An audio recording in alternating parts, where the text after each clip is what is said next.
Welcome to Echoes of Holmes, where every clue hides a shadow. Tonight, Sherlock Holmes faces the affair of the Crimson Quill, a stolen letter, a blood-red pen, and a secret too dangerous to remain buried. Now, pour yourself something warm and let the mystery begin. It was on a dreary November afternoon that Holmes and I found ourselves at leisure in our rooms at Baker Street. The fog pressed against the panes with such density that the lamps in the street below shone like blurred stars, while the dampness of the air seemed to creep even into the corners of our sitting room. Holmes had ensconced himself by the hearth, fingers steepled, eyes closed, as though slumbering. Yet I, who knew his habits, was well aware that his mind was restlessly engaged. For myself, I had resigned to the comfort of my armchair and the day's newspaper, though my attention wandered repeatedly to the curious stillness of my companion. The silence was broken by the sudden arrival of Mrs. Hudson, announcing that a gentleman of distinction sought immediate counsel. Holmes opened his eyes with that peculiar sparkle which heralded interest. "Show him in," said he simply. Our visitor was a tall, spare man with features of distinguished refinement. His aquiline nose, carefully trimmed beard, and sombre attire betrayed his membership among the cultivated classes. He carried himself with the nervous gravity of one unaccustomed to seeking aid, save in the most dire necessity. As he removed his gloves, I could not but notice the slight tremor of his fingers. "My name is Sir Reginald Phelps," he began, his voice marked by restraint but quivering beneath the surface. "I hold a modest post within the Department of Antiquities at the British Museum. It is not lightly that I present myself to you, Mr. Holmes, yet circumstances have arisen which, if left unattended, might compromise not only my own reputation, but the integrity of the institution I serve." Holmes leaned forward, his long, thin frame inclined like a hawk poised for flight. "Pray proceed, Sir Reginald. You have already succeeded in awakening my curiosity." The gentleman drew from his pocket a narrow case, from which he produced a curious objector quill pen of crimson hue, its shaft unusually lustrous, and of such workmanship as to suggest a relic rather than a mere instrument of writing. Upon the polished surface, faint traces of gold inlay shimmered, though much was obscured by the passage of time. "This," said Sir Reginald, "is the so-called crimson quill of Erasmus, reputed to have been used by the scholar himself in the 16th century. It is of questionable historical veracity, yet valued greatly as a symbol of Renaissance scholarship. 3 days ago it was deposited into our collection by Lady Arabella Marchmont, a noted patroness of the arts, who insisted that it be displayed under her name. Yesterday, when I inspected the item, I observed to my astonishment that it had been tampered with. The quill before you is, I fear, a substitute." "Ah," Holmes uttered, his tone crisp. "A forgery, not merely a forgery, but a singularly subtle one. The difference lies not in the craftsmanship, but in the very weight of the piece. I handled it frequently upon its arrival. This is lighter by several grams, and the balance is imperfect. Yet none of my colleagues profess to have observed any irregularity, and I dare not raise the alarm lest Lady Arabella, who wields great influence, should denounce me for scandal." Holmes took the quill, held it to the light, then poised it delicately upon the tips of his fingers. A faint smile played about his lips. "A forgery indeed ingeniously contrived. Pray continue." Sir Reginald's voice dropped lower. "There is more. This morning, upon my desk at the museum, I discovered a scrap of parchment torn, irregular. Yet upon it scrawled a line in an archaic hand. It read, 'The Crimson Quill writes not truth, but betrayal.' No one has confessed to leaving it. The porters swear ignorance, and my colleagues express only polite bewilderment. I am therefore at a loss to explain whether I am the victim of some grotesque jest, or whether darker designs are at work. Watson, I confess I leaned forward with a physician's interest. Might it be the work of some rival collector or an envious scholar? Holmes raised a hand. Your conjecture, Watson, is not without merit. Yet let us abstain from premature theorizing. Sir Reginald, may I inquire who beyond yourself had access to the quill during its brief tenure at the museum? The antiquarian hesitated.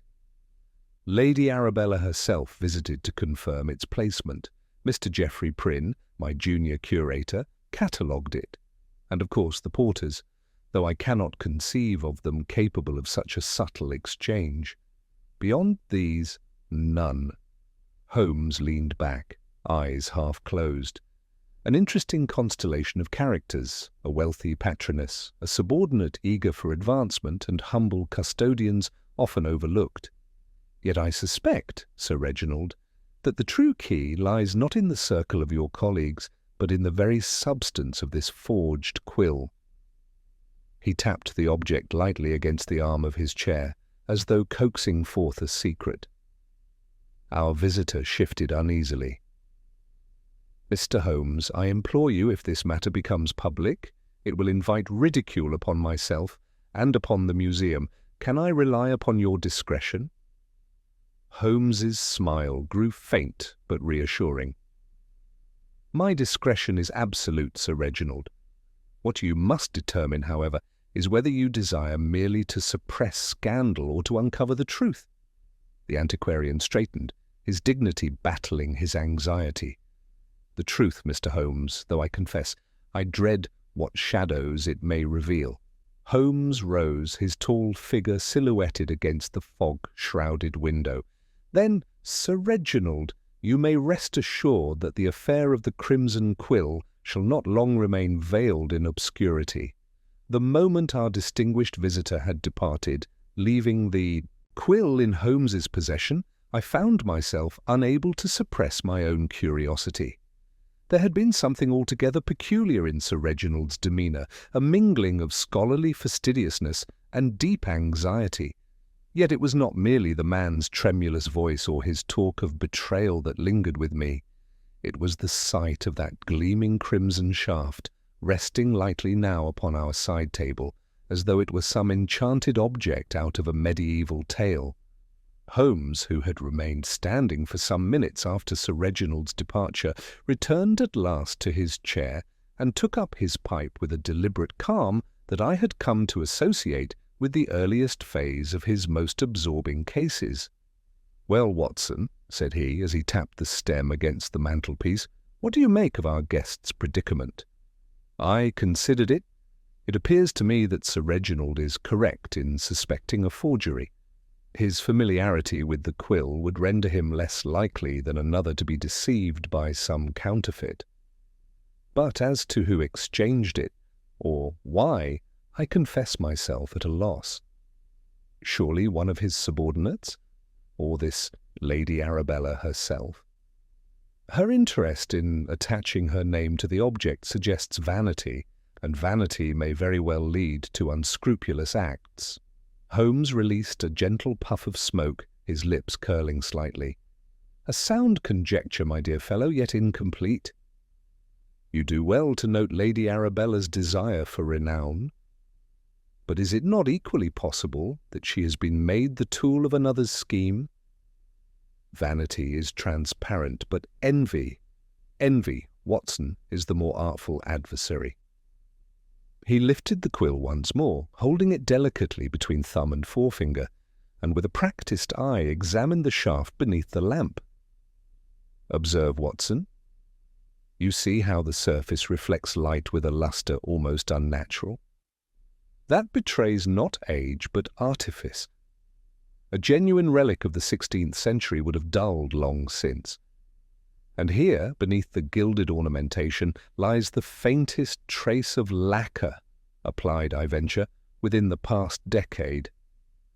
To the ordinary observer, it is an antique of high distinction. To one who understands materials, it is no more than a clever masquerade.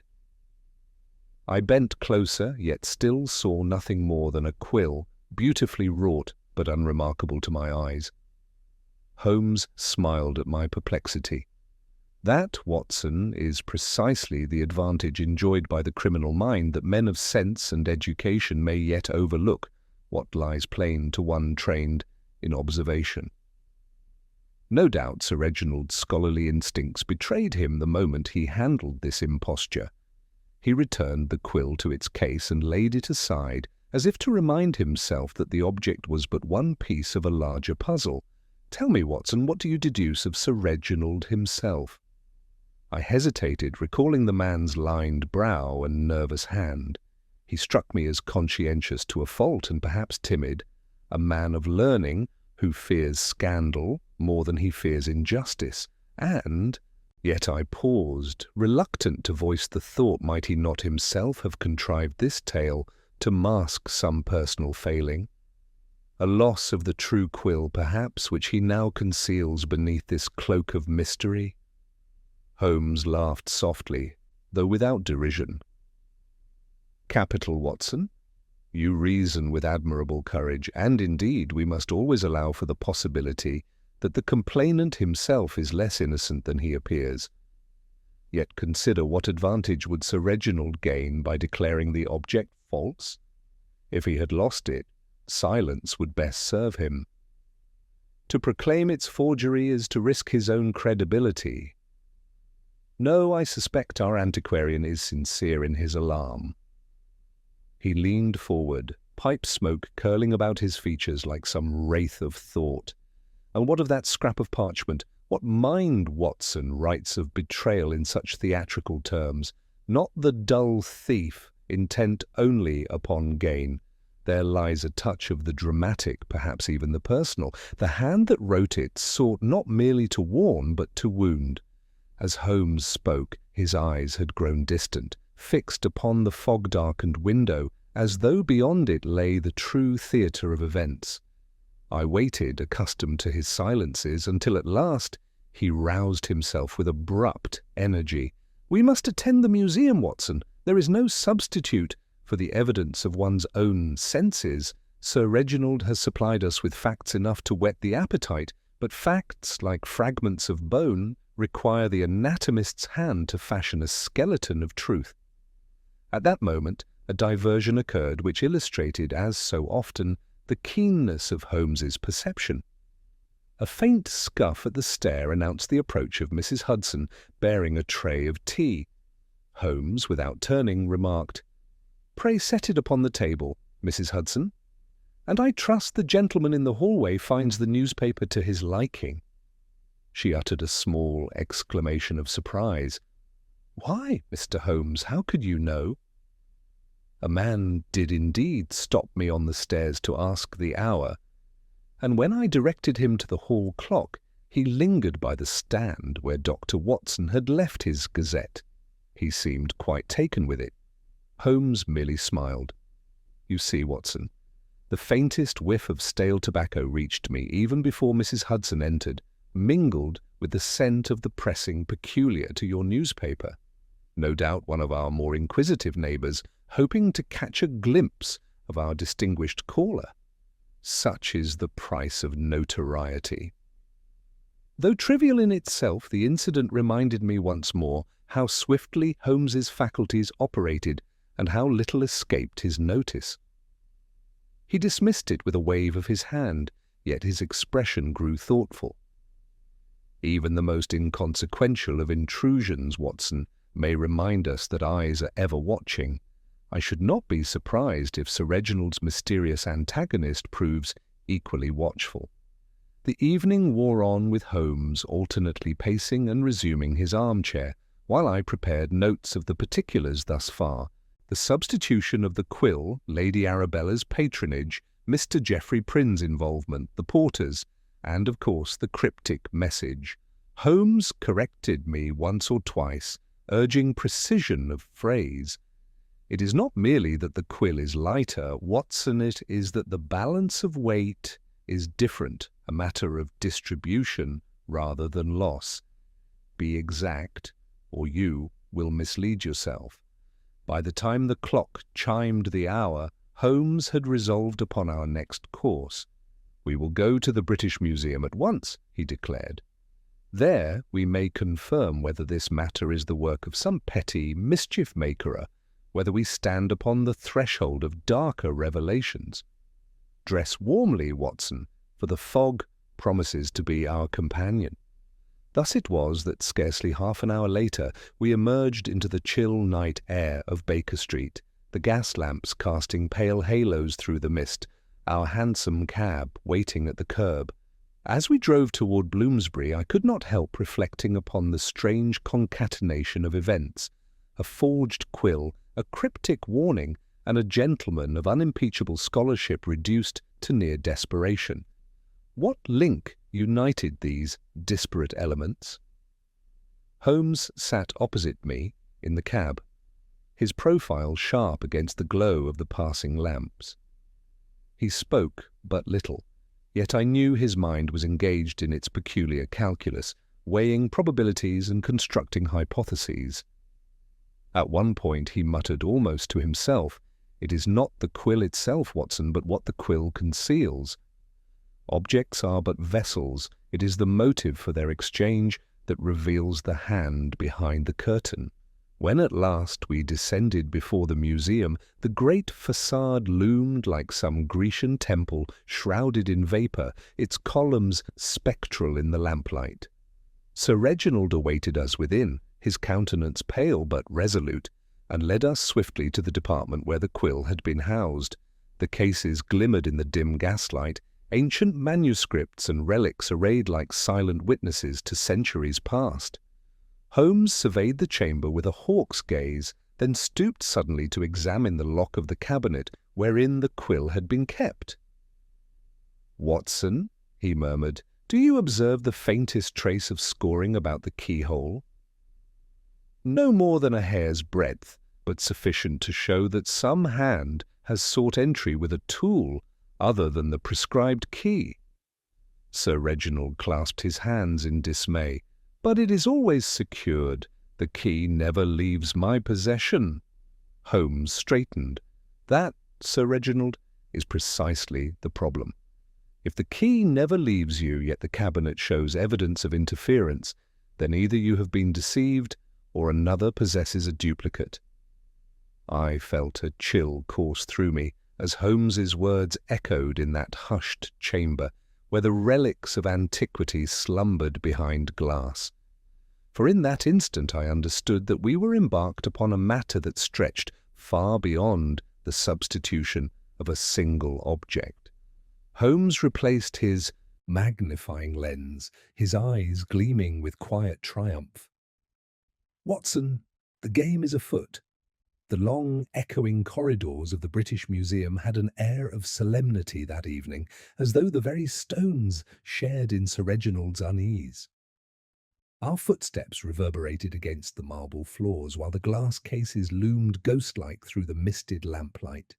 The immense collection of relics seemed to gaze upon us with mute reproach, as if disdaining the intrusion of mortal scandal upon their eternal slumber. Holmes, however, moved with the air of a man entering familiar territory. His keen eyes darted from cabinet to cabinet, his long fingers trailing lightly along the edges of wood and glass as though they might transmit some hidden vibration. I had accompanied him on many nocturnal investigations, yet seldom had I seen him so intent, so alive with suppressed energy. Sir Reginald, for his part, hovered nervously, wringing his hands as though the very air of his sanctum had been desecrated by crime. "This is the cabinet," he whispered, pointing to a tall glass case whose lock Holmes had already examined. Within it lay the quill in its resting stand, surrounded by parchment scraps, old inkhorns, and an assortment of writing implements that spanned centuries. It was here that Lady Arabella insisted upon its display. Holmes bent low, his magnifying lens flicking over the lock once more. "Yes, the scoring is beyond question. Note, Watson, how the scratches curve inward rather than outward.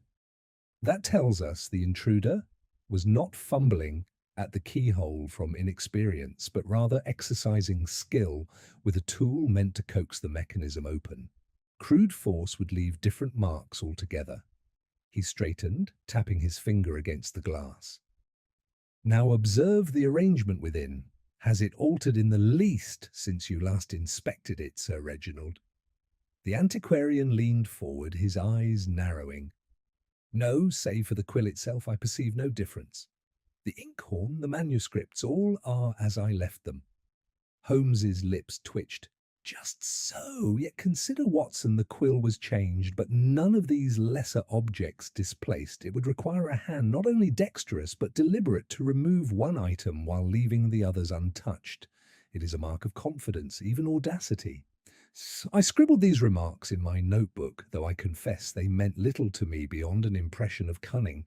What thief, I wondered, would risk so much labour for an object of doubtful authenticity?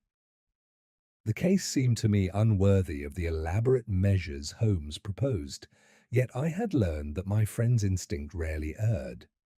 Holmes next turned his attention to the floor. Producing a small lantern from his pocket, he crouched low, directing its beam across the flagstones at an oblique angle. Ah, just as I hoped. Watson, do you perceive the faint scuff here beside the cabinet's base? I bent down, but saw only the ordinary dust of the museum floor. Holmes, with a sigh, traced the outline with his finger. It is the mark of a narrow-soled boot, pressed at the toe as though the wearer leaned forward. A scholar's boot, perhaps slender, well kept, yet not new. Now note the direction. The impression points inward toward the case, not away from it.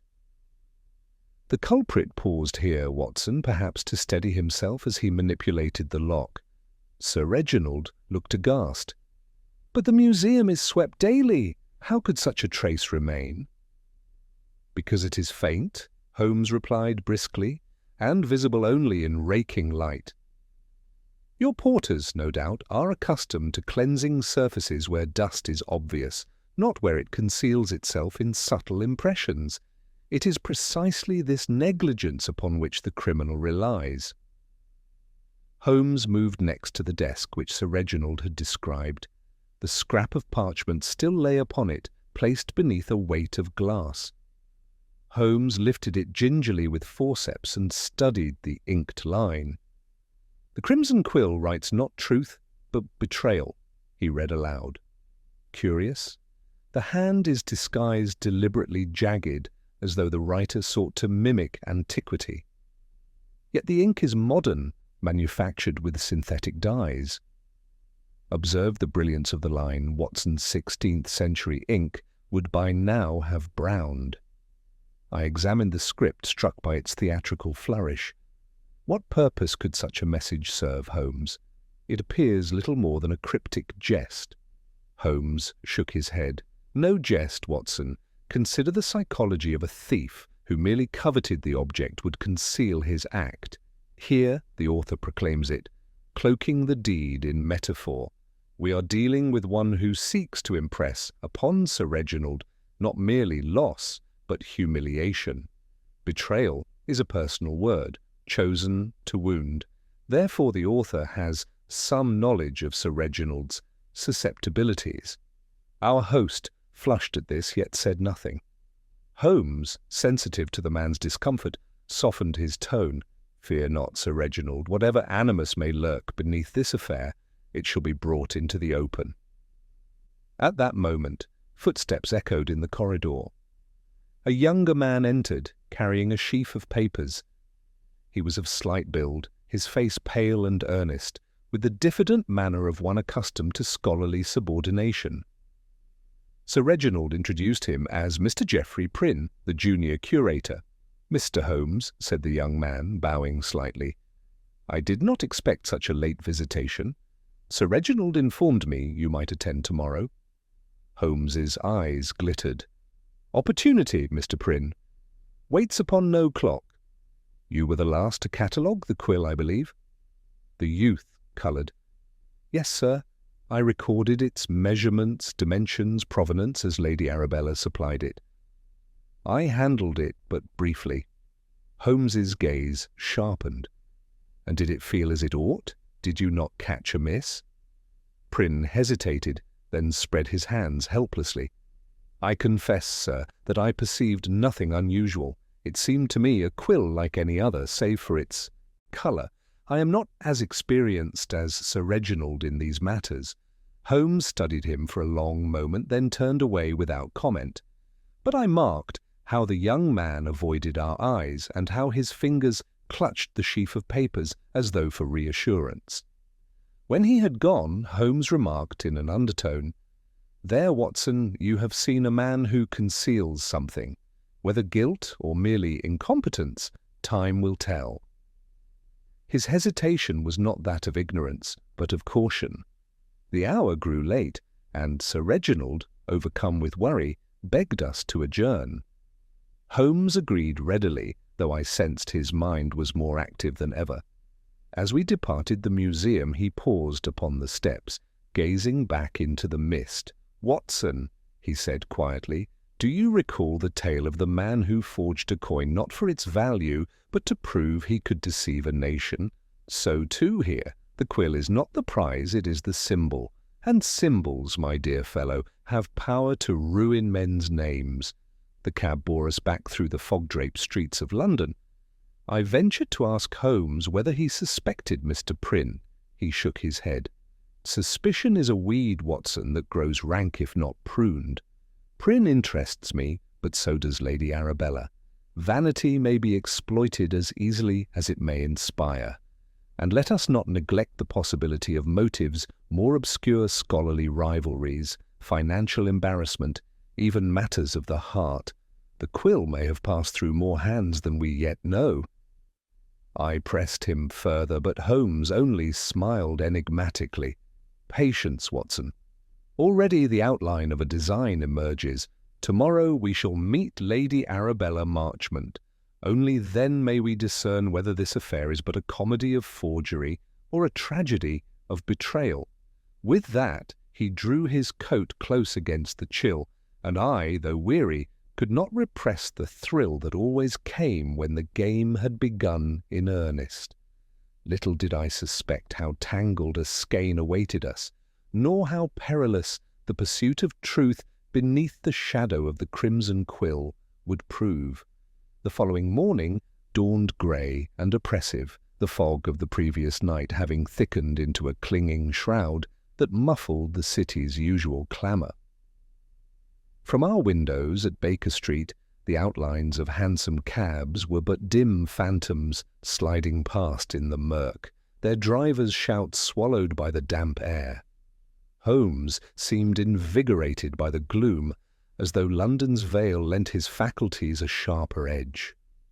He sat cross-legged upon the hearthrug, the infamous quill upon his knee, examining it through a series of lenses with the exactitude of a surgeon.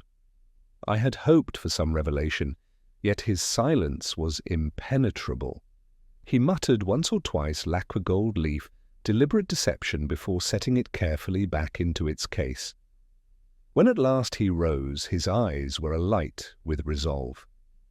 "Watson, today we pay our respects to Lady Arabella Marchmont. There is a vanity to be flattered, a motive to be weighed, and a character to be studied." Our cab journey carried us westward through the fog-draped thoroughfares to the elegant district of Belgravia, where Lady Arabella's townhouse rose with the stateliness of old fortune. A liveried servant admitted us at once, for our visit had been anticipated.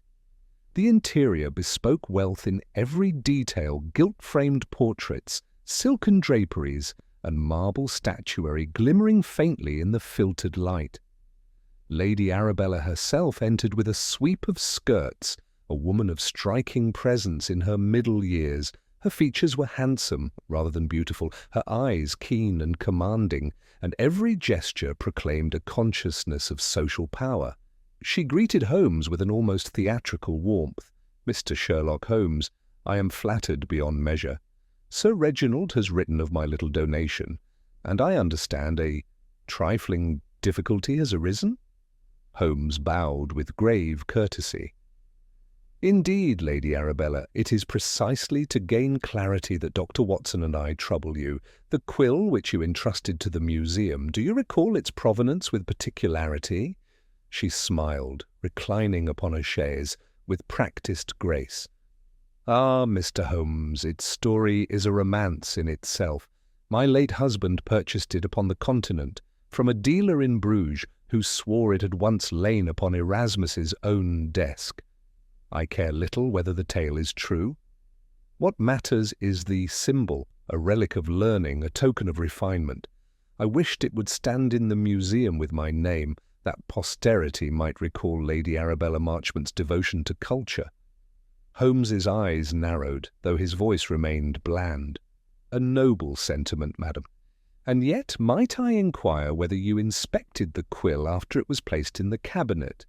Her lips curved faintly. "I visited, yes, though I cannot pretend to be an expert. It appeared the same as always. My interest, Mr. Holmes, is not in weights and measures, but in appearances. So long as it looked the part, I was satisfied." Holmes inclined his head. "Quite so. But pray, Lady Arabella, did you speak of this quill to many acquaintances before its installation?" "Why, naturally, I mentioned it at several soirees. I even showed it to Mr. Prynne, the young curator. He struck me as excessively eager. His eyes sparkled as though I had placed the crown jewels before him. Such ambition in so young a man. I imagine Sir Reginald finds him useful, though I confess I mistrust those who fawn too easily. Watson, that is, I took careful note of her disdain." Holmes, meanwhile, regarded her with unfathomable calm. "Your candour is most helpful, Lady Arabella. Permit me but one further question. Have you ever suffered enmity among your circle, any rivalry that might incline another to cast ridicule upon your benefaction?" At this, her composure wavered. "Enmity? Certainly not. I have admirers, yes, and those who resent me, perhaps. There are some in society who cannot endure a woman taking her place among patrons of learning. But I heed them no more than I heed a draught in my drawing-room. If some malicious creature has contrived this substitution, it is Sir Reginald who stands disgraced, not I." Holmes smiled faintly. "We shall see, madam. Rest assured, the truth will not long remain hidden." When we had taken our leave, Holmes remained silent until our cab conveyed us back into the fog. At last he remarked, "A formidable woman, Watson. The vanity of that order is armour-plated. Yet notice how swiftly she deflected suspicion upon others, Prynne, the nameless enemies of her sex, even poor Sir Reginald. That is the language of one who fears discovery. I considered it." "Do you suspect her of complicity, then?" Holmes shrugged. "Complicity, perhaps. Direct guilt I cannot yet say. What strikes me is the quill's doubtful provenancy. If her late husband acquired it from some obscure dealer, then its authenticity was precarious from the outset. What if Lady Arabella, conscious of its dubiousness, sought to enhance her standing by installing it at the museum? If so, the substitution may not be theft at all, but revelation.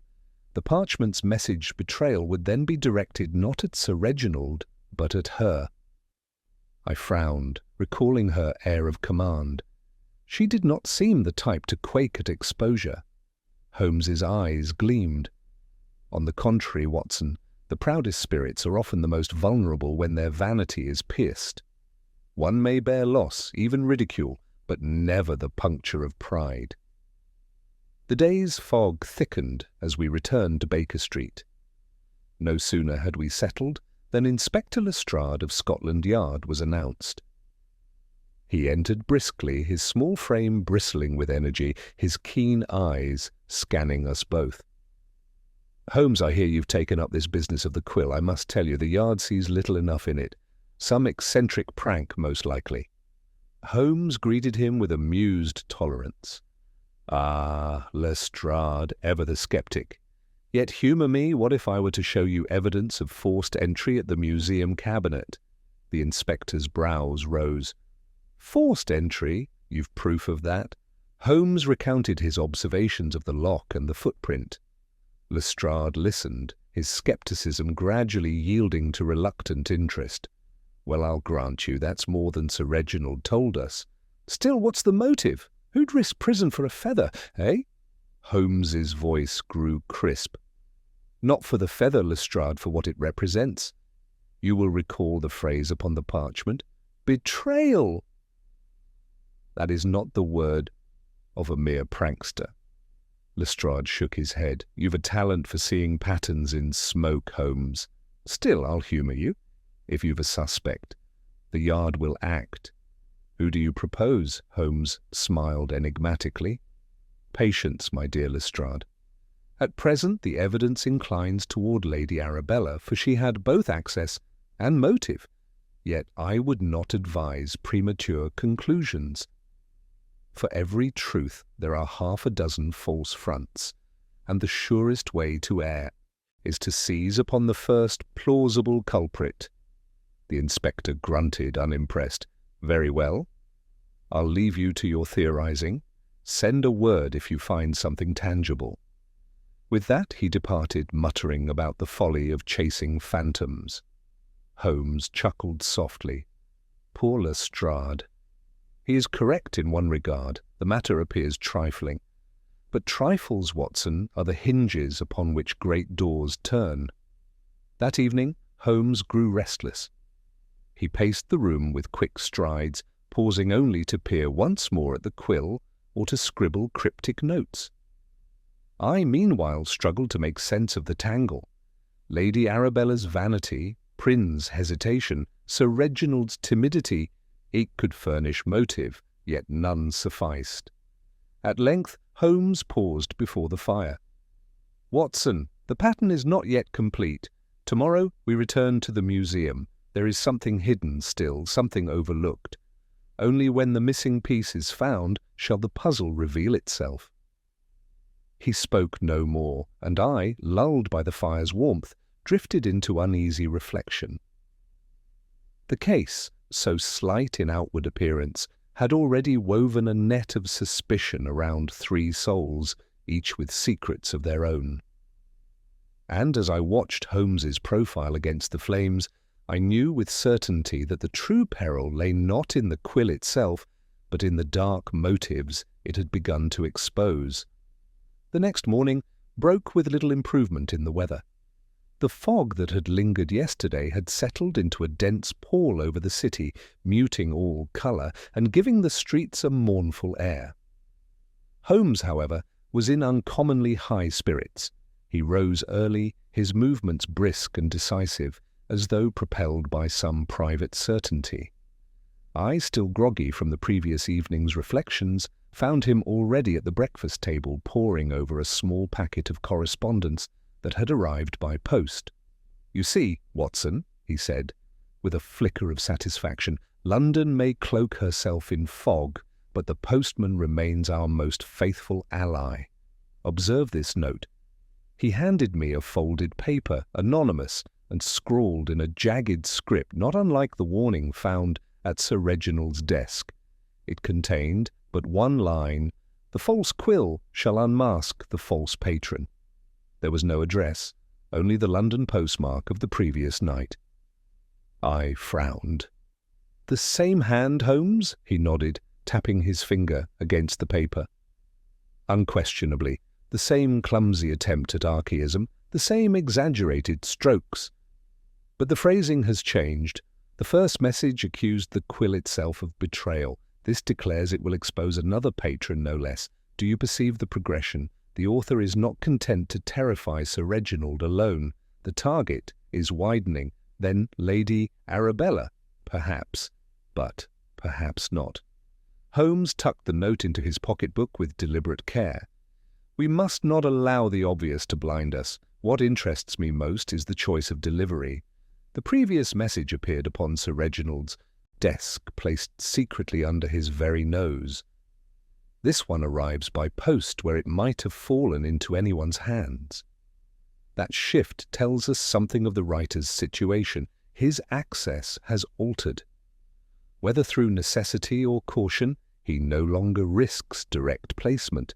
He would say no more, and soon after we set out once again for the British Museum. The fog clung even within Bloomsbury, curling through the railings of the great edifice, as though reluctant to yield its secrets. Sir Reginald awaited us with his habitual nervous gravity, and Holmes at once requested that he leave us to our own devices in the manuscript chamber. "We shall disturb nothing, Sir Reginald," Holmes assured him, "but we require privacy, if you please." Thus we were left alone amid the glass cases and ancient tomes. Holmes wasted no time. He strode directly to the cabinet of the Quill, knelt, and drew from his pocket a slim set of tools. With deft hands he opened the lock, remarking dryly, "It is as I suspected. The mechanism is pitifully vulnerable. A thin strip of tempered steel suffices." He replaced the tool and swung the glass door wide. I expected him to remove the quill at once, but instead he ignored it, turning his attention to the base of the cabinet. Producing a small magnifying lens, he peered intently at the wooden shelf. "There, Watson, do you observe?"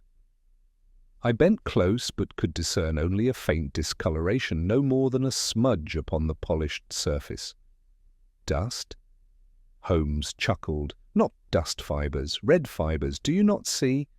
A thread lodged in the groove where the quill stand rests, almost invisible, yet unmistakable." He teased it free with his forceps and held it to the light. It was indeed a tiny filament of deep crimson, hardly more than the breadth of a hair.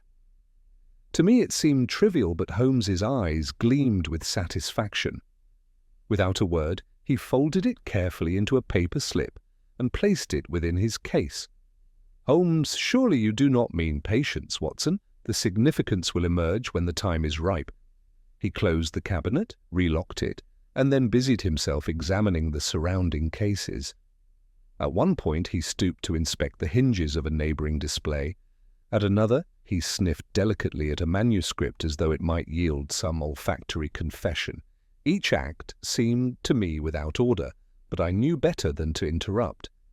Our investigation was soon interrupted by the arrival of Mr. Geoffrey Prynne, who entered bearing a ledger under his arm. He started at the sight of Holmes crouched by the cases. "Mr. Holmes, Sir Reginald said you were at liberty here, but I did not expect to find you at such close quarters." Holmes rose smoothly. "One must view things from the criminal's perspective, Mr. Prynne. Tell me, have you altered the arrangement of any objects since Lady Arabella's visit?" The young man flushed. "No, sir. I have not touched them." Holmes's gaze sharpened. "You hesitate?" Prynne shifted uneasily. "Only because I did dust the case yesterday afternoon. The porters are careless, and I feared Sir Reginald might blame me if visitors remarked upon it. But I swear, sir, I moved nothing." Holmes nodded slowly. "I see. And while you dusted, did you observe any mark, any irregularity?" The young man swallowed. "Only that the quill seemed brighter than before. I thought it was a trick of the light. Perhaps I was mistaken." Holmes dismissed him with a courteous wave.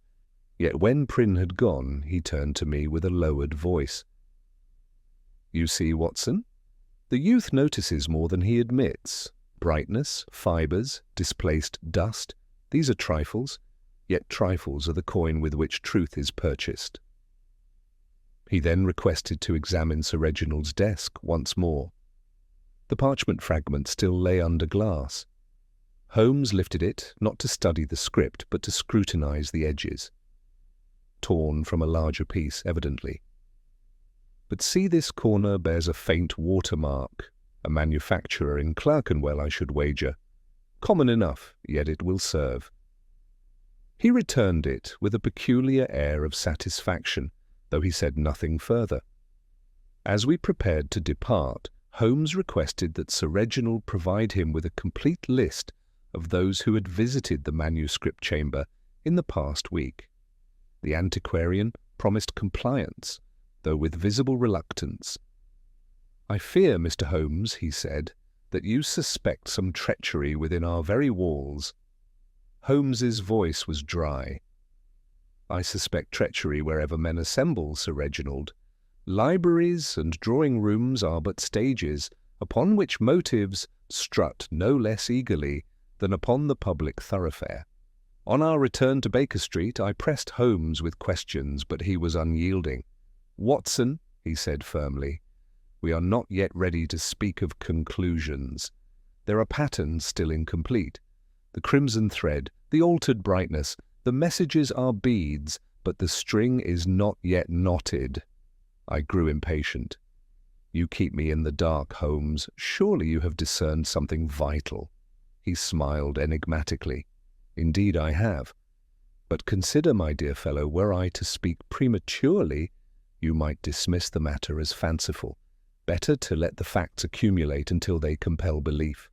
Thus rebuffed, I could only record his words faithfully in my notes.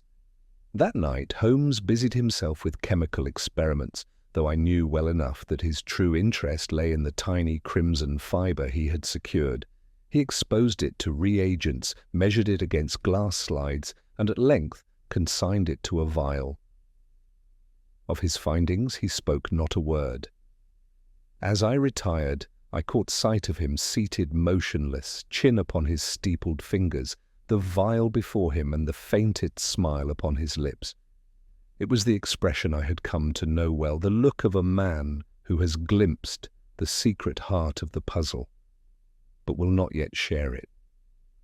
What that crimson thread portended, I could not guess, but I knew with certainty that it would prove the fulcrum upon which the whole affair would turn, and though Holmes gave no sign, I felt in my bones that danger lurked close, and that the Quill's betrayal was but the opening move in a deeper and darker game.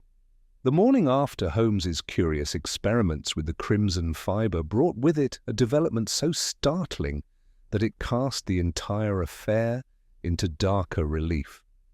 I had scarcely descended to breakfast when Mrs. Hudson announced the arrival of Inspector Lestrade, his countenance pale and grave.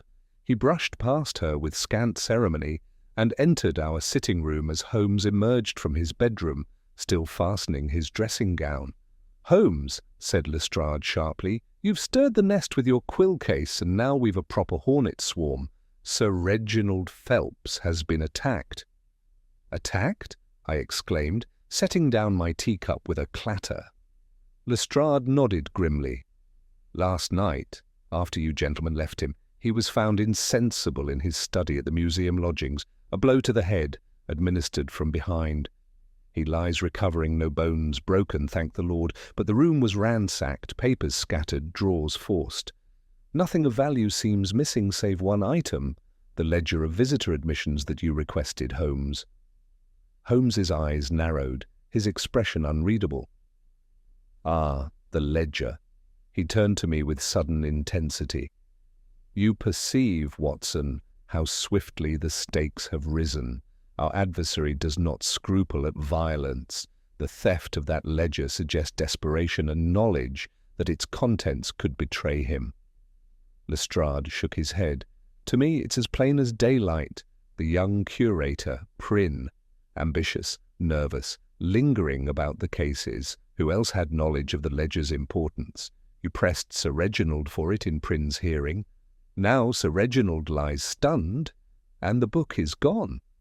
Holmes did not answer at once. He busied himself lighting his pipe, each motion precise. "A plausible theory, Lestrade, and no doubt you will pursue it vigorously. Yet remember, the obvious path is often the most treacherous. We must ask not merely who had the opportunity, but who benefits by the removal of that record." "And who benefits more than Prynne?" the inspector retorted. "Mark my words, Holmes will have him in custody before the day is out." Holmes exhaled a thin plume of smoke. "Proceed if you must, but do not be surprised if your quarry proves elusive." He turned abruptly to me. "Come, Watson, we must visit Sir Reginald at once.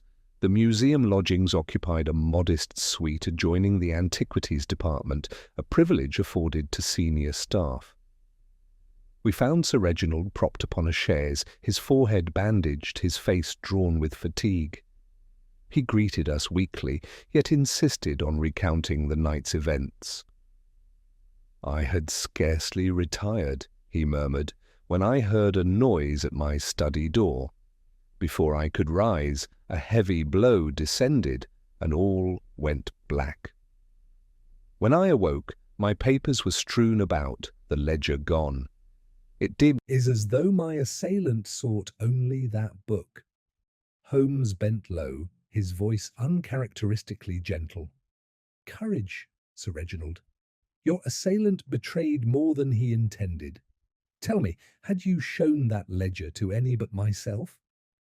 "No, I had not even opened it since your request." "Then how did he know its importance?" Holmes asked softly. "Reflect, Sir Reginald. Was there any other present when I made my request?" The antiquarian hesitated. "Why, yes. Geoffrey Prynne stood near, transcribing notes. He may have overheard." Holmes exchanged a glance with me, but said nothing. He spent several minutes examining the study. The lock showed signs of forced entry, but what struck him most was the rug. He knelt, lifted a corner, and exposed a smear of dark earth upon the polished boards beneath. "London clay," he muttered. "Damp, clinging. Not from these corridors which are swept daily. Our assailant came from outside, Watson. The soil of Bloomsbury adhered to his boot, and here it marks his passage." Sir Reginald looked puzzled, but the outer doors were locked. Holmes's smile was thin. "Locks, Sir Reginald, are but invitations to the determined." He replaced the rug and rose. "I must ask you, sir, did Lady Arabella visit you yesterday after our departure?" His face darkened. "She did not. Indeed, I have not seen her since her donation. Why do you ask?" Holmes made no reply. He thanked our host and drew me out into the corridor. Once beyond earshot, he spoke in a low tone. "Note it well, Watson, our foe is emboldened. He strikes not at relics, but at men. And what does he steal? Not wealth, not jewels, but ledger words upon paper. That is the signature of intellect, not avarice." We had scarcely reached the museum steps when a footman in Lady Arabella's livery approached, bearing a sealed note. Holmes broke it open. It contained but a single sentence, written in a bold, feminine hand. "Mr. Holmes, I request your presence at once. Matters of urgency have arisen which I cannot trust to another." It was signed Lady Arabella Marchmont. Holmes's expression betrayed neither surprise nor satisfaction. "You see, Watson, our stage enlarges. First Sir Reginald, now Lady Arabella. Come, we shall answer her summons. Her townhouse received us with even greater formality than before." Lady Arabella swept into the drawing-room in evident agitation, a marked contrast to her former composure. She thrust a folded paper into Holmes's hand. "Read, sir. This was delivered to me an hour ago." Holmes unfolded it. The handwriting matched that of the previous warnings, exaggerated, jagged. The message read, "Lady Arabella, your quill is false, your name a stain. Confess before the world unmasks you." She sank into a chair, her proud shoulders trembling. "Do you see, Mr. Holmes, I am threatened, humiliated. Who would dare?" Holmes's gaze was piercing. "Have you enemies, madam, beyond the vague resentments you admitted yesterday? Some rival, perhaps, or an associate of your late husband?" Her eyes flashed, then dropped. "My husband had dealings I did not always comprehend. He trusted certain dealers upon the continent whose honesty I doubted. Yet he dismissed my concerns. Might some echo of those transactions return to torment me now?" Holmes folded the note, his voice cool. "It is possible. But consider also, if the quill were false from the outset, then your reputation, not Sir Reginald's, is most at risk. To expose the forgery would be to wound your pride and perhaps to ruin your standing. That is the lever our adversary employs. She looked stricken but said nothing.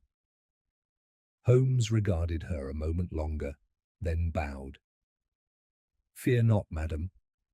We shall protect your name if it is worthy of protection." When we emerged once more into the fog, I turned to Holmes with indignation. "Surely you are harsh, Holmes. The poor woman is terrorized. Do you truly suspect her complicity?" Holmes's lips curved in a half-smile. "Watson, compassion is admirable, but never let it cloud discernment. Lady Arabella plays a part, whether of guilt or of pride, I cannot yet determine. But note the progression first, Sir Reginald, then the ledger, now Lady Arabella. Our unseen hand grows bolder. Each move advances the game." He hailed a cab, his eyes gleaming with suppressed excitement. "Tonight, Watson, we must remain vigilant. I have reason to believe the next stroke will not fall upon parchment or relics, but upon flesh and blood once more." I shivered at his words, sensing the storm that gathered. The affair of the Crimson Quill had begun as a trifling oddity. Now it unfolded as a drama of menace, its threads tightening around patron, scholar, and curator alike.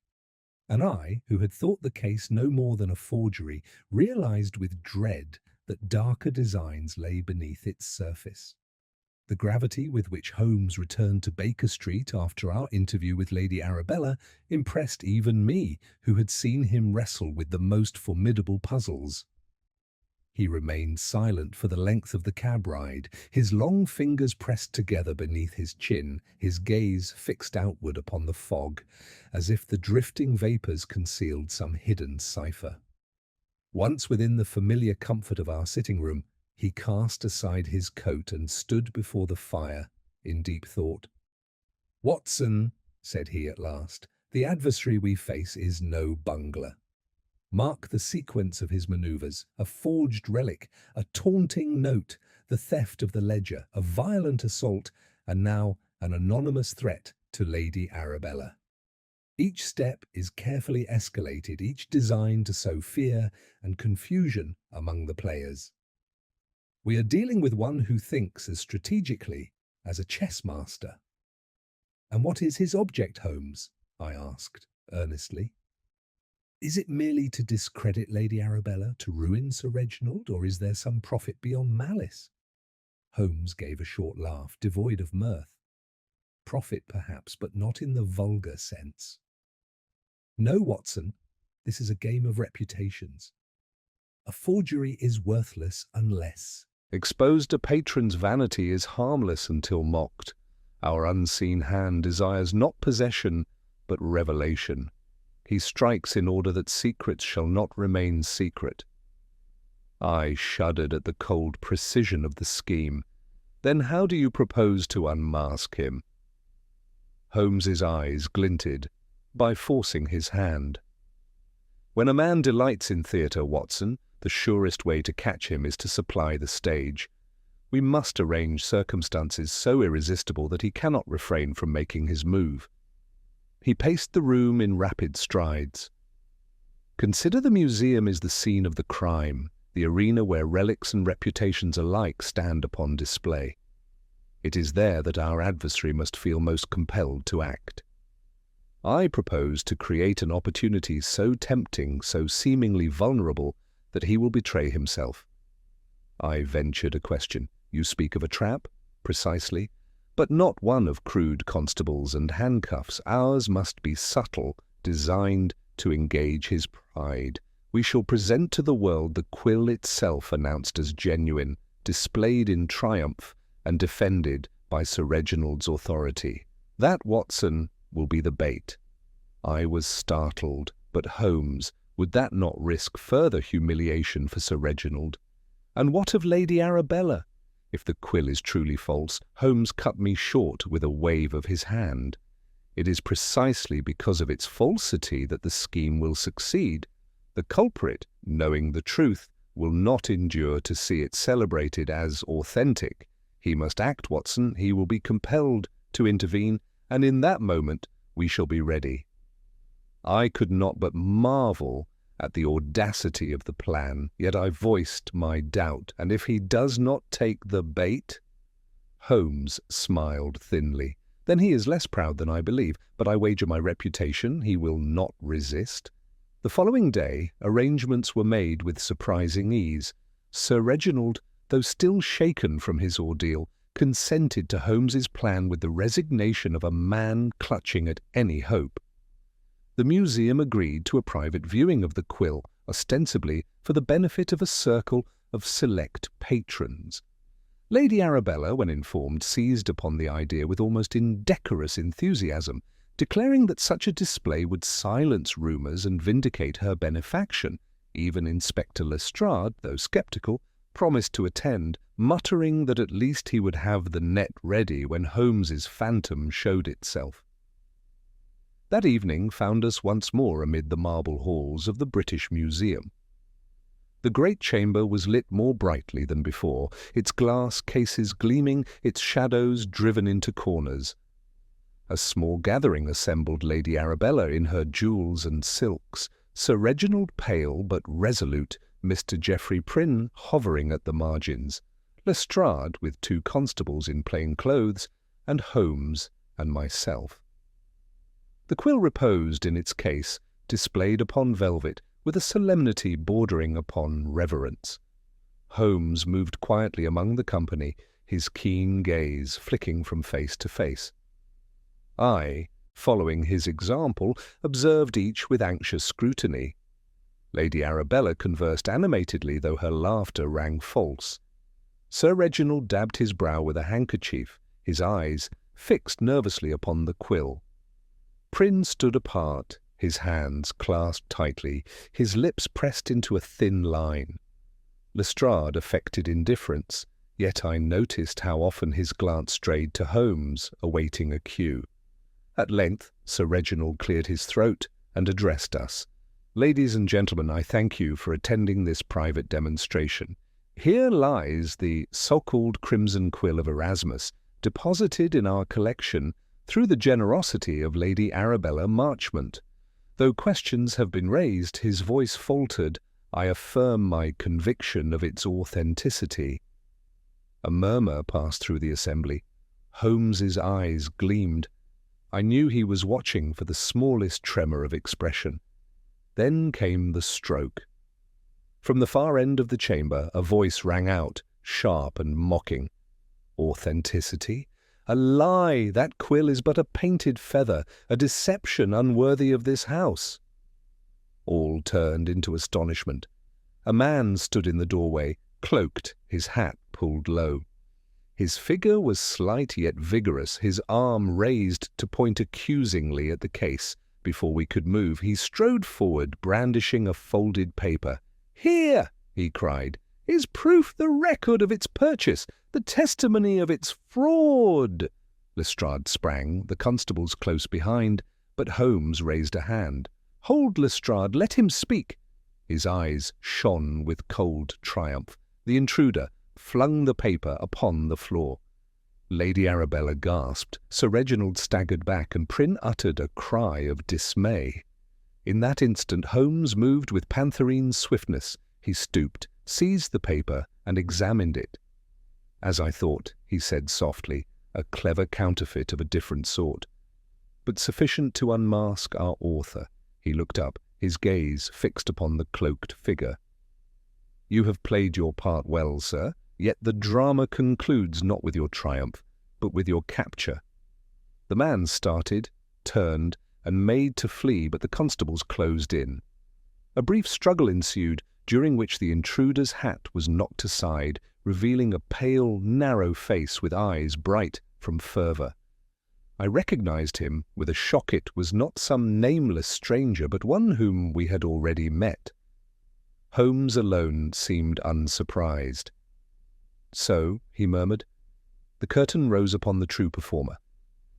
"Watson, observe closely, for here is the mind that has haunted us with parchment and quill." The chamber fell into uproar, Lady Arabella exclaiming, Sir Reginald trembling, Lestrade barking orders. Amid the confusion, Holmes remained calm, his eyes fixed not upon the captive, but upon the quill itself, as though it still held secrets unspoken. He drew me aside. "Watson, the play has entered its final act, yet before we expose the scheme entirely, let us see whether our adversary reveals one last move, for the cleverest criminals, like the cleverest actors, cannot resist a final soliloquy." His words, whispered in the tumult, filled me with both dread and anticipation. The affair of the Crimson Quill had indeed become theatre, deadly theatre, with reputations and lives upon its stage. And I sensed, with a thrill I could not repress, that the climax lay near at hand, though the truth itself remained veiled in Holmes's inscrutable smile. The museum chamber, only moments before a hushed sanctuary of relics, had become a scene of turmoil. Lady Arabella's jewelled hands trembled as she pressed a kerchief to her lips. Sir Reginald sank into a chair, white as parchment, and Geoffrey Prynne hovered near the wall, his eyes darting like those of a trapped bird.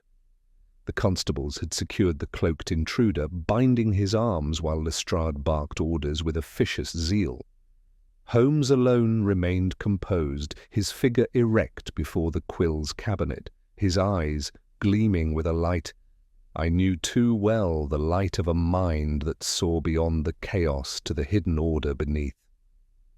The prisoner, who was cast aside, revealed himself to be Mr. Felix Darnell, a name that drew a shocked gasp from both Lady Arabella and Sir Reginald.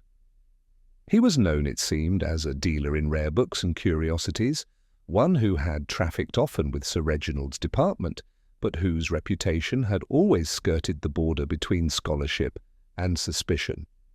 His thin face was pale with defiance, his dark eyes glittering with fervour.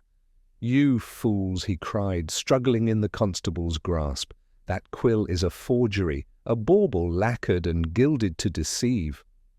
And she thrust his chin toward Lady Arabella. She paraded it as genuine to burnish her vanity. "The truth will out, Holmes, whether you shield her or not." Holmes regarded him coolly. "The truth, Mr. Darnell, is a patient guest. It does not burst through doors, it waits to be invited in. Your theatrics, though spirited, are ill-timed." Lestrade seized the moment. "Holmes, the case is clear. Here's your culprit, a rogue dealer, well known for shady dealings. He planted the forged quill, left his blasted notes to frighten Sir Reginald, and now he storms in with false papers to ruin Lady Arabella's name. We've caught him red-handed." Holmes raised a hand. "Have we indeed? Consider, Lestrade, if Mr. Darnell were guilty of the substitution, why would he publicly denounce the forgery? A thief does not advertise his crime. No, his outburst tells us he is a player in the drama, but not necessarily the author of the script." Lady Arabella rose, her voice trembling with indignation. "Mr. Holmes, you cannot mean to exonerate this wretch. He has maligned me, slandered me before witnesses. I demand you expose him." Holmes bowed slightly. "Expose him, madam?" "In due time. For now I prefer to let him speak.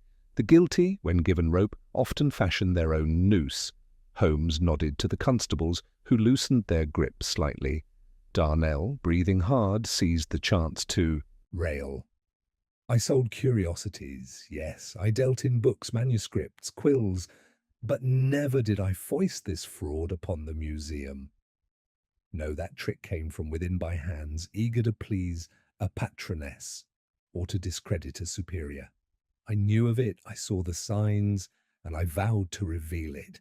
That is why I wrote the notes as I wrote them, to force Sir Reginald to confess, to prevent Lady Arabella from deceiving all England." A murmur ran through the chamber. Sir Reginald groaned aloud, while Lady Arabella glared with fury. Prynne's pale lips moved as though to form words, but none emerged. Holmes studied Darnell with detached curiosity. "You admit to writing the notes, then? The parchment upon Sir Reginald's desk, the letter by post?" Darnell lifted his chin. "I do." The words were mine, though perhaps the hand was disguised. I meant them as warnings, not threats. Holmes's smile was faint but dangerous. "Indeed." "And yet, Mr. Darnell, you betray yourself with every syllable. You claim the quill is false, yet you cannot prove when or by whom the substitution occurred. You rail against Lady Arabella, yet you provide no evidence beyond invective. You speak of honour, yet you struck down Sir Reginald to seize the ledger." At this Darnell stiffened. "I did no such thing. I never raised my hand against him." Holmes turned sharply to Lestrade. "And there, Inspector, is your difficulty." The man protests too quickly. He wishes us to believe his guilt limited to letters and denunciations, yet the attack upon Sir Reginald required force and stealth. Mr. Darnell is not incapable of words, but of violence. Observe his frame slender, scholarly. His wrists bear no callus of manual labour, his shoes no scuff of hurried flight. He is an agitator, not a bludgeoner. Lestrade scowled, but Lady Arabella interjected, her voice sharp as glass. "Then who, Mr. Holmes, if not this man, who dares assail us?" Holmes's gaze swept the room, resting for a moment upon Prynne. The young curator's face was bloodless, his eyes fixed upon the floor. Holmes said nothing, but I caught the glint in his eye, and my heart quickened with unspoken suspicion. Instead of pressing the point, Holmes shifted abruptly. "Mr. Lestrade, confine Mr. Darnell for the night, but do not charge him. He has played his role, but not the final one. The author of this play remains in shadow." Lestrade muttered his disapproval, but complied. Darnell was led away, still shouting of vanity and fraud, his voice echoing down the corridor. Silence settled at last, broken only by the ticking of the great clock upon the wall. Holmes turned to the assembly. "Ladies and gentlemen, the drama has not yet concluded. Each of you stands within its circle, and each of you harbours secrets you would rather I not probe, but probe I must. Tonight I shall retire to sift these threads. Tomorrow I shall act." He bowed stiffly and motioned to me. I followed him out, my mind in tumult. Once within the cab, I burst forth. "Holmes, surely you see it. Young Prynne, his hesitation, his fear, he must be the guilty one."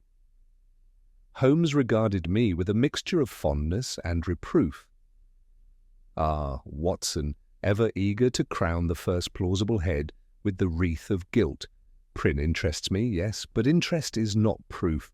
Consider the crimson fibre I discovered, the brightness he remarked upon, the ledger stolen, the attack upon Sir Reginald. These are not the acts of one alone. There is design here, a design larger than Prynne's timidity." "Then you do suspect a conspiracy?" I asked. Holmes's smile was enigmatic. Conspiracy, or a solitary mind playing many parts. The distinction matters little until we possess certainty. What matters is that tomorrow we shall force the hand that has penned this drama, and when it moves, Watson, we must be ready. He leaned back in the cab, eyes half closed, the ghost of a smile upon his lips. I knew then that he had already conceived his next manoeuvre. What it might be, he did not say. Yet I felt the chill of anticipation run through me, as though the fog itself whispered of revelations yet to come.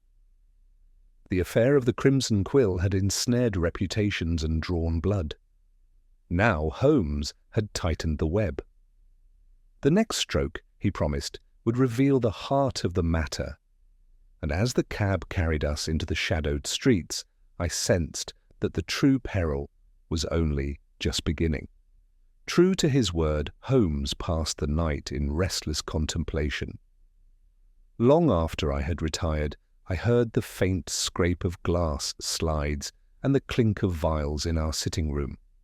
Once, near midnight, I rose to find him bent over the microscope, his gaunt features illuminated by lamplight, the tiny crimson fibre arranged beneath the lens. He looked up, only briefly, his eyes bright and feverish, before waving me back to my bed with a brusque assurance that all was proceeding according to design. When morning came, he was already fully dressed, his pipe in hand, his manner calm yet taut, like a violin string tuned near to breaking. "Watson," said he, "our quarry draws close to checkmate, but before we deliver the final stroke there are still questions to resolve, lest we strike too soon. Today we shall visit Prynne at his lodgings. A man's rooms tell tales his lips withhold. We found the young curator in Bloomsbury, residing in modest quarters befitting his station. He greeted us with visible unease, his eyes darting nervously to the satchel Holmes carried. "Mr. Holmes, Dr. Watson, what brings you here? Has more occurred at the museum?" Holmes's tone was mild, almost conversational. "Much, Mr. Prynne, much indeed. Tell me, how did you pass the evening after our little gathering at the museum?" The youth hesitated. "I returned directly home. I was distraught by the commotion, the arrest of Mr. Darnell. I scarcely slept." Holmes strolled the small chamber, glancing at the books upon the shelves, the papers scattered upon the desk. He lifted one volume delicately. "Ah, Erasmus himself. You are diligent, Mr. Prynne, but do you study him or do you worship him? The line between scholarship and obsession is sometimes perilously thin." Prynne coloured. "To admire him, of course. Who would not? But worship? No, sir. My duty is to the museum." Holmes's eyes flashed. "Your duty, yes. Yet your ambition presses hard upon that duty, does it not? You see in Sir Reginald a barrier, in Lady Arabella a ladder, in Mr. Darnell a rival. Tell me, which provoked you to greater resentment, the condescension of your superior, the vanity of your patroness, or the intrusions of the dealer who exposed the forgery?" The young man paled, his lips trembling. "You wrong me, Mr. Holmes. I may have wished for recognition, but I have never stooped to crime." Holmes made no reply, but his keen eyes swept the room once more. Then, with sudden purpose, he crossed to the window ledge where a pair of boots rested caked with dried mud. He stooped, examined them, and with a quiet "Ah!" straightened. London clay. Watson the same as that which marked Sir Reginald's floor. And note the toe scuffed inward, just as the impression beside the cabinet. "Mr. Prynne, you have walked where you claim you have not." Prynne's protest was immediate, almost desperate. "I passed through the museum yard that evening, yes, but only to deliver papers. The clay clung to my boots, nothing more. I did not break into Sir Reginald's study. I swear it." Holmes regarded him steadily, then turned away. "Swear as you will. Truth will soon compel itself." He motioned to me and we departed, leaving the youth shaken and trembling. As we walked back toward Baker Street, I could no longer restrain my thoughts. "Holmes, surely the case is clear. Prynne's boots, his nervous manner, his opportunity. He stole the ledger, attacked Sir Reginald and planted the forgery to discredit Lady Arabella. What further proof do you require?" Holmes smiled faintly. "Watson, you mistake shadow for substance. Yes, Prynne is compromised, his boots betray him, his conscience torments him. But guilt of circumstance does not equal guilt of design. He may be a pawn rather than a player. Reflect, would such a timid soul orchestrate notes, forgeries, assaults, and public denunciations? His ambition is strong, but his courage is weak. No, Watson, the web is larger, and within it lies a spider far more cunning." We had not long returned when Lestrade appeared triumphant. "Holmes, you'll be pleased to hear we've had enough against Prynne to hold him. The boots, the mud, his opportunity. He'll confess within the day, you'll see." Holmes raised an eyebrow. "Confess, Inspector." "Confession is the refuge of the innocent when cornered, as often as it is the admission of the guilty. Be cautious. If you pin the matter upon Prynne too hastily, the true hand may slip away." Lestrade sniffed. "You're too cautious by half, Holmes. The Yard likes its cases simple and This one looks simple enough. Holmes only smiled and said nothing. That evening, Holmes took me once more into his confidence. "Watson," he murmured as we dined, considered the pattern. First, the substitution of the quill. Second, the parchment warning. Third, the attack upon Sir Reginald and the theft of the ledger. Fourth, the public denunciation was staged at the museum. Each act escalates, each strikes at reputation rather than wealth. Now, why was the ledger taken? To conceal the names of visitors? I suggested. Precisely. But not all names, only one. Imagine, Watson, that among those who attended the manuscript chamber lurked the true conspirator. That ledger alone could prove his presence. Its removal is the clearest confession of all. I nodded slowly. Then Prynne stole it to conceal himself.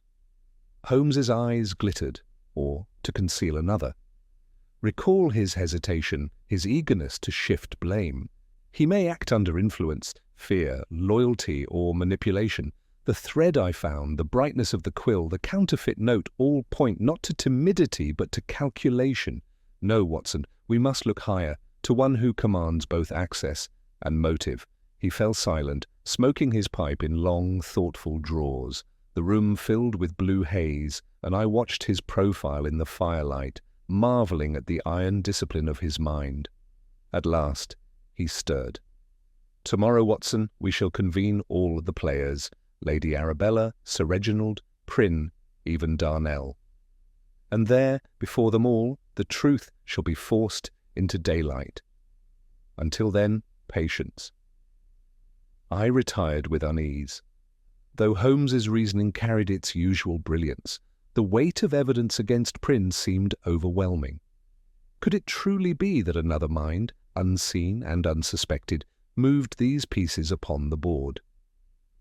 As I drifted into uneasy sleep, the image of the crimson quill haunted me, its polished shaft, gleaming like blood, its hollow weight concealing secrets yet to be revealed. The game, I felt, was rushing toward its climax. And though I trusted Holmes with implicit faith, I could not banish the dread that before the curtain fell, the affair of the crimson quill might yet claim more than reputations, it might claim lives. The following afternoon dawned bleak and sodden, as though London herself anticipated the storm of revelation Holmes was preparing. Rain streaked the windows of Baker Street, dripping steadily into the gutters below. Yet Holmes, impervious to the weather, moved with brisk determination. He dispatched notes by special messenger to Lady Arabella Marchmont, Sir Reginald Phelps, Geoffrey Prynne, Inspector Lestrade, and even the disgruntled Mr. Felix Darnell. Each was summoned to the museum's manuscript chamber at 7 o'clock that evening. When I questioned the wisdom of convening so combustible a company under one roof, Holmes merely replied, "Watson, the truth, like sulphur, requires friction to ignite. Without it, it remains but a dull crystal. Tonight, we shall strike the match." We arrived at the museum as dusk settled, the great facade looming through mist and drizzle. Gas lamps flickered weakly, and the corridors within echoed with the tread of approaching footsteps. Already Lady Arabella had arrived, clad in black velvet with jewels glittering at her throat, her chin raised in imperious defiance. Sir Reginald followed soon after, his bandaged head lending him a fragile air. Prynne entered last, pale and uneasy, wringing his hands as though he anticipated doom. Lestrade appeared with 2 constables, and the reluctant figure of Darnell, brought under guard but permitted attendance at Holmes's insistence. The chamber itself had been prepared by Holmes. The quill rested in its case upon the central table, gleaming under the harsh lamplight. Around it, the company assembled like jurors summoned to witness their own secrets. Holmes, tall and austere, stood beside the display, his fingers lightly touching the glass, his eyes sweeping the circle. "Ladies and gentlemen," he began, his voice measured, "we meet tonight not for spectacle but for truth. The affair of the Crimson Quill has wounded reputations, endangered lives, and obscured honour beneath a cloud of suspicion. It is time to strip away that cloud. A murmur passed among the guests. Lady Arabella drew her cloak about her shoulders. Prynne shuffled nervously. Darnell sneered, defiant even under guard. Lestrade crossed his arms, determined to see proof at last. Holmes gestured toward the quill. Here lies the object of our contention. Genuine or false, relic or forgery, it has served as the stage upon which each of you has played a part. Yet mark this well, the quill itself is but the bait, not the quarry. What matters is the motive of those who touched it, claimed it, or denounced it. He turned first to Lady Arabella. You, madam, sought in it the adornment of your name. To display it was to proclaim your refinement. Yet vanity alone does not make you guilty. You may have been deceived by your husband's dealings, but you are the victim, not the culprit. Lady Arabella flushed crimson, torn between indignation and relief. Holmes's gaze shifted to Sir Reginald. You, sir, a custodian of the museum's honour. You feared scandal, and in that fear you concealed your suspicions until forced to act. But timidity is not malice. You, too, are more sinned against than sinning. The antiquarian bowed his head, murmuring thanks. Now Holmes fixed his eyes upon Darnell. You, Mr. Darnell, thrive upon exposure. You traffic in secrets, in dubious relics, in scandals that discredit others. You wrote the notes, you cried forgery, you brought false papers to the museum, yet for all your bluster, you are no more than a herald of another's scheme. You act from spite, but not from design. Darnell opened his mouth to protest, but Holmes silenced him with a raised hand. Finally, his gaze fell upon Geoffrey. Prynne. The young man started as though struck, his face white. Holmes's voice grew cold. And you, Mr. Prynne, you tremble, you hesitate, you protest innocence. Yet your boots bore the clay of Bloomsbury into Sir Reginald's chamber. Your hands dusted the quill's case at a time when it had already been altered. Your ambition betrays you, your fear condemns you. And yet Holmes paused, his eyes narrowing. And yet you are not the mind behind the play. You are but an instrument. Prynne uttered a strangled cry. No, I never meant harm. I did as I was told. I feared he broke off, his eyes darting wildly around the room. The company stirred in shock. Lestrade stepped forward. Confess, lad. Who set you to it? Who told you? But Holmes raised his hand once more. Patience, Inspector. The revelation must come in its own moment. He turned back to the assembly. This case, Watson, is like a manuscript in palimpsest. Beneath each layer of writing lies another, obscured yet indelible. We have peeled away Prynne's timidity, Darnell's spite, Lady Arabella's vanity, Sir Reginald's fear. What remains is the hidden hand, the true author of this elaborate charade. All eyes fixed upon Holmes, I too leaned forward, scarcely breathing, but he did not yet name the culprit. Instead, he straightened, his expression unreadable. Tomorrow morning, at 10 o'clock, I shall deliver the complete explanation before you all. Until then, I advise vigilance. The one who has orchestrated these events is not yet finished. Indeed, I expect he will act once more before the night is through. Gasps and murmurs filled the chamber. Lady Arabella cried out in protest. Sir Reginald sank lower into his chair, and Lestrade demanded an immediate arrest.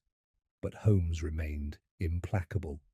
No, Inspector, to move now would be to grasp at shadows. One more step remains, one more stroke from our adversary's hand. Only then shall the pattern be whole.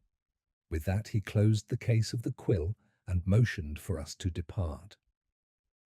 The gathering broke apart in confusion, each suspect retreating into the night under the watchful eyes of Lestrade's constables. As Holmes and I returned to Baker Street, I could restrain myself no longer. "Holmes, you torment me. Why not reveal the name now when all were present? You know the truth, I can see it in your eyes." He gave a rare, thin smile. "Because, Watson, the truth unripe is worse than falsehood. Our adversary must be allowed his final gesture. Only then will his guilt be plain to all, undeniable and inescapable. Mark me, before another day has passed, he will betray himself utterly." I pressed him further, but Holmes lapsed into silence, staring out at the rain-slick streets. I knew then that the climax was near, and that within hours the affair of the Crimson Quill would burst into its final revelation. Morning broke with a kind of taut expectancy, as if the very air of London anticipated disclosure. The rain of the previous evening had abated, leaving the streets damp and shining, while a pale winter sun fought its way through a lattice of clouds. I found Holmes already at his writing desk when I descended, his pen moving swiftly across sheets of paper. He had scarcely touched his breakfast, though his eyes shone with that peculiar brightness that always heralded the moment of revelation. "Watson," he said, folding the papers into his case, "the hour approaches. Today all masks will fall. I trust you are prepared to witness the denouement." I confessed my eagerness, though I admitted I was still in darkness as to the identity of our adversary. Holmes only smiled. "All will be made plain at the museum. There is but one final gesture required of me, and then the matter shall resolve itself." By 10 o'clock, we were once more in the manuscript chamber of the British Museum. The gathering mirrored that of the previous evening, though the atmosphere was heavier, the expressions more guarded.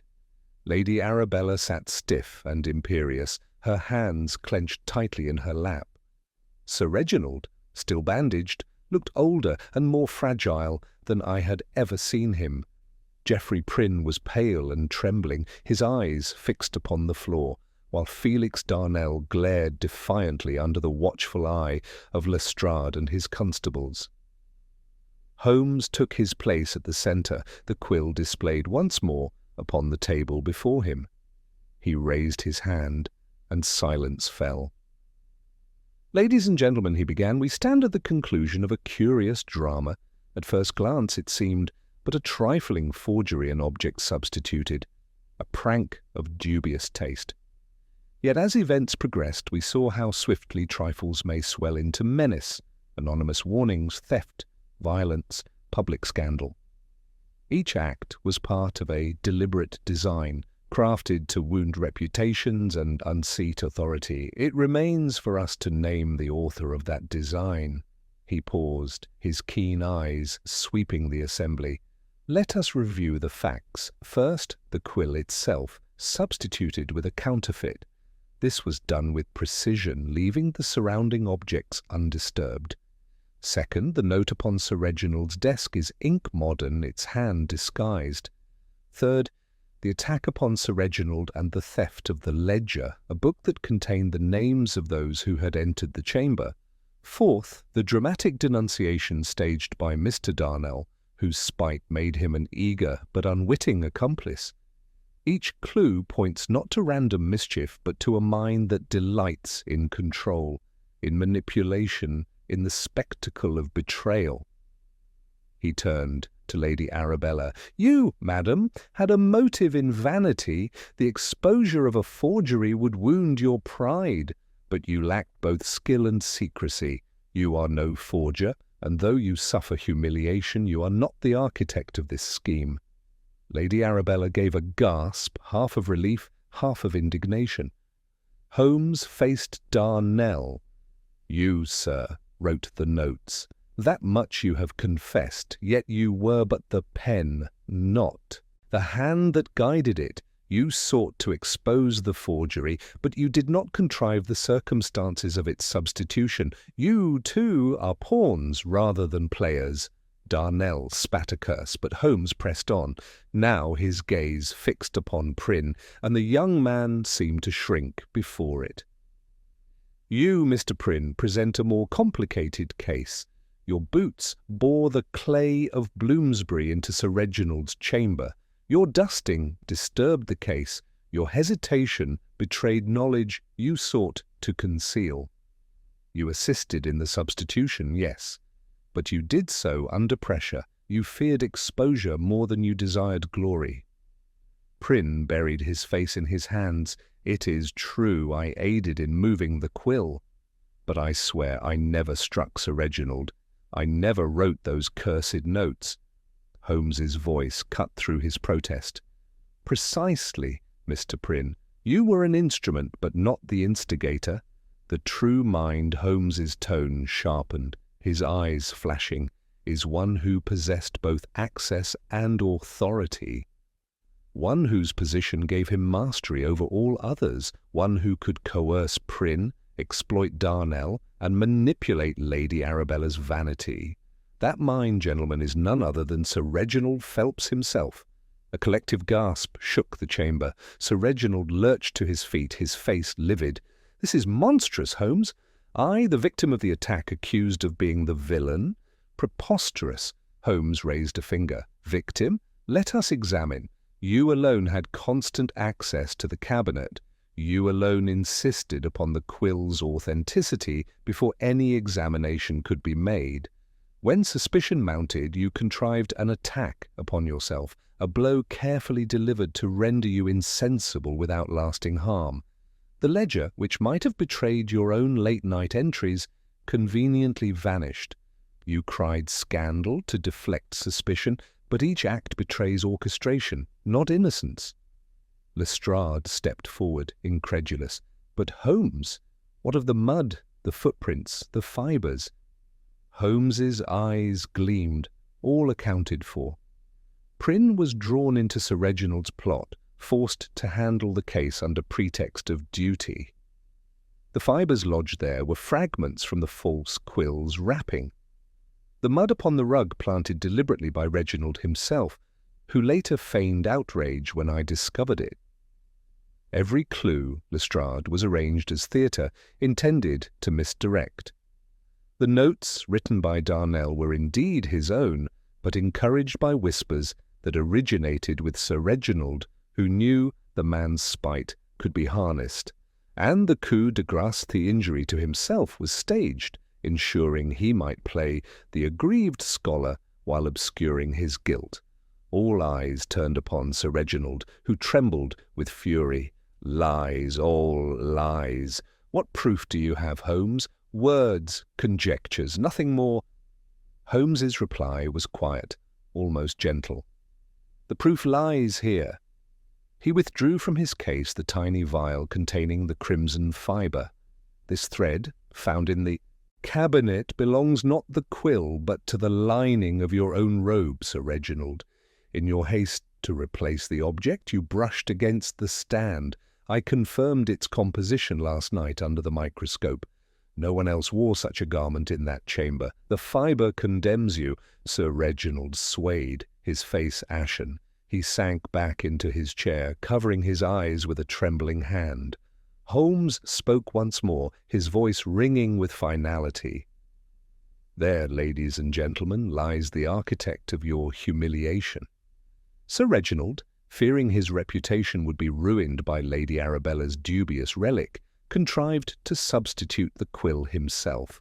But his plan grew more elaborate. He saw how he might rid himself of rivals, discredit a dealer he despised, manipulate his subordinate, and emerge the sole guardian of truth. Yet his arrogance betrayed him. In seeking to expose vanity and folly, he exposed himself. Silence followed, broken only by Lady Arabella's cry of outrage and Darnell's bitter laugh. Lestrade, pale but resolute, gave the order for Sir Reginald's arrest. The antiquarian did not resist, his head bowing, his dignity shattered. Holmes closed the case of the quill and turned away.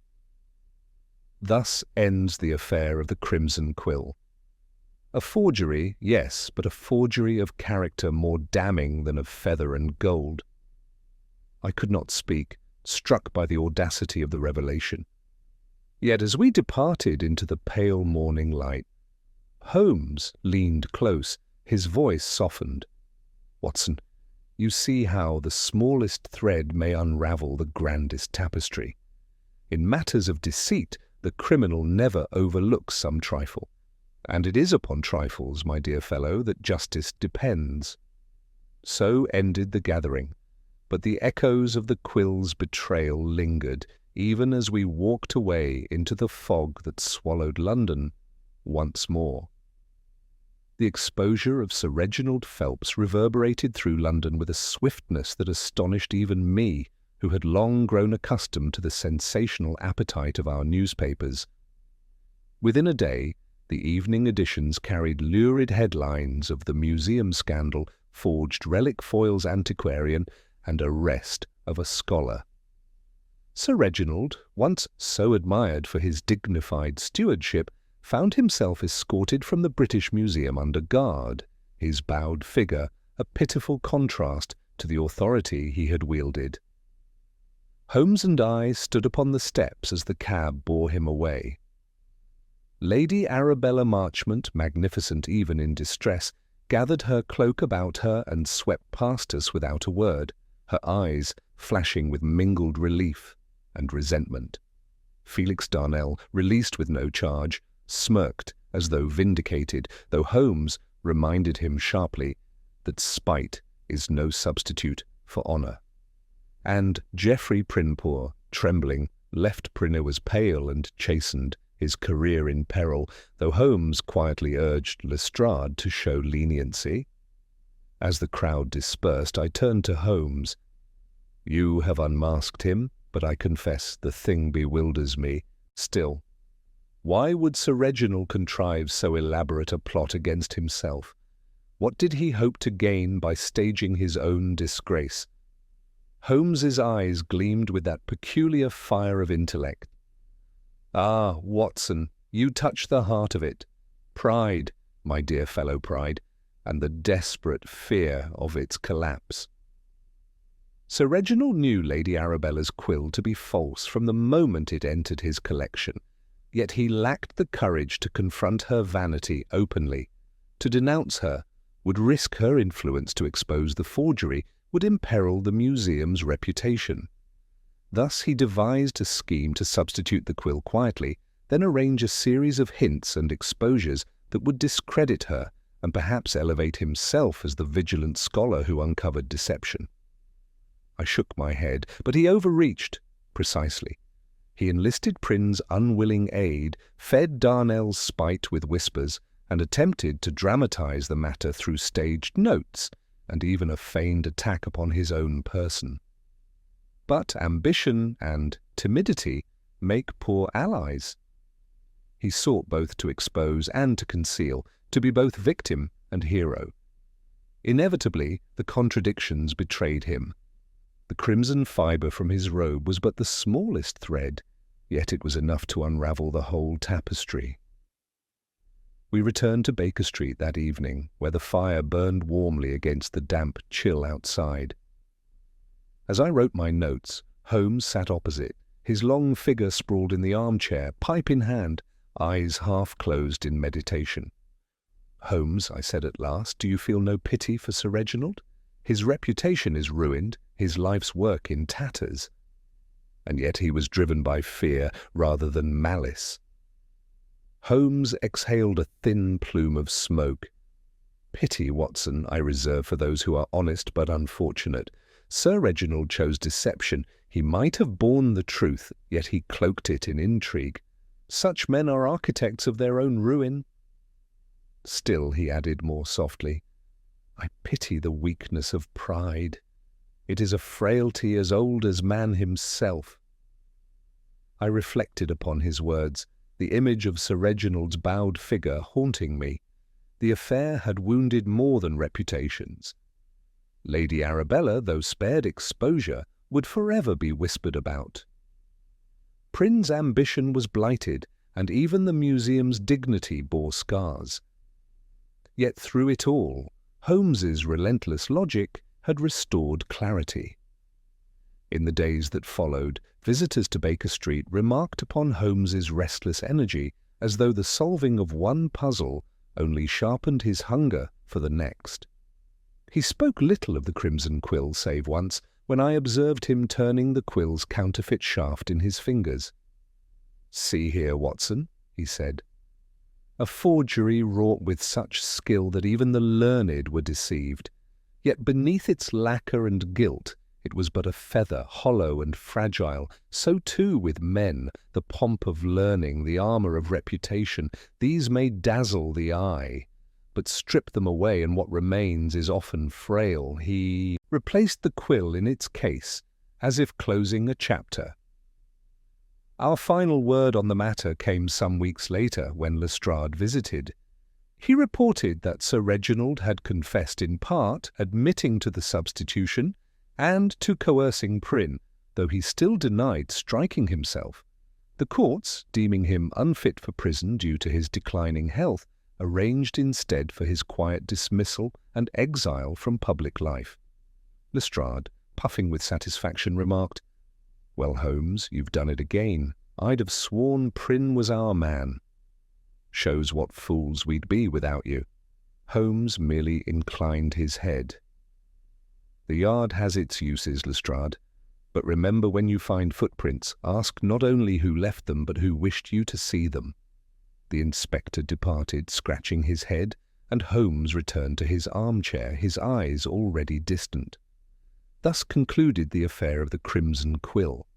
It began with a relic of doubtful authenticity and ended with the fall of a man whose pride proved more fragile than the feather he sought to guard. For myself, I could not shake the melancholy of how ambition, vanity and fear can weave such destructive snare, yet I marvelled, as always, at Holmes's unerring vision, how from trifles he constructed truth, and how, with calm certainty, he guided us through the fog of deception. As I laid down my pen that night, Holmes stirred, speaking almost to himself. "The world, Watson, is full of quills, some crimson, some gilded, all pretending to write truth. It is our task, yours and mine, to discern the hand behind them, and to know whether it writes in honesty or betrayal." With that he closed his eyes, the firelight casting his sharp features in profile. And I, watching him, felt once more the awe and gratitude of a friend privileged to stand at the side of the most singular mind London had ever known.